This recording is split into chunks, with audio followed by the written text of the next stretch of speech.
ও হিন্দু মানুষ, যদি তুমি নিজেকে সত্যিকারের হিন্দু পরিচয় দিতে চাও। উত্তরায়ণ বেদ খোলেন, বলে কি আছে?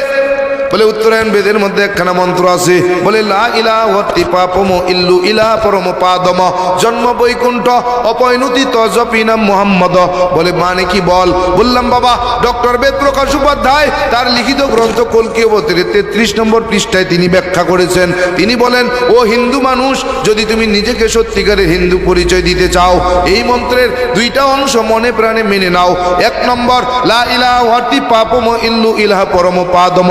যদি তুমি পাপ থেকে মুক্তি পেতে চাও, পাপগুলোকে পুণ্যের দ্বারা পরিবর্তন করাতে চাও, 12 মাসে 13 জন খোদা, 33 কোটি দেবদেবী, তুলসীর গাছের তলায় 64 কোটি ভগবান ত্যাগ করো, লা ইলাহা ইল্লু ইলাহ নামক কালেমা পড়ে মুসলমান ধর্ম গ্রহণ করো। 2 নম্বর, জন্ম বৈকুণ্ঠ পরিণতি তজপিনাম মুহাম্মদ।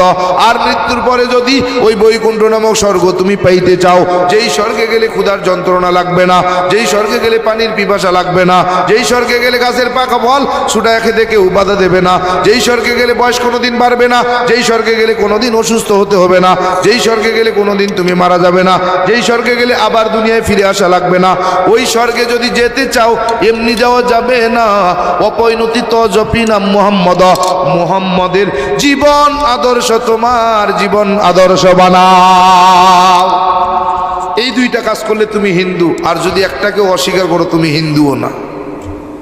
এখন হিন্দু হতে গেলে মুসলমান হওয়া লাগবে, কথা কর। আচ্ছা বলেন, এই যদি হিন্দুরা তাদের ধর্মগ্রন্থে পায়, তাহলে কি কোনো হিন্দু আর হিন্দু থাকবে? এই জন্যই তারা সব ধর্মগ্রন্থগুলোকে মডিফাই করছে। সবগুলো কি করছে?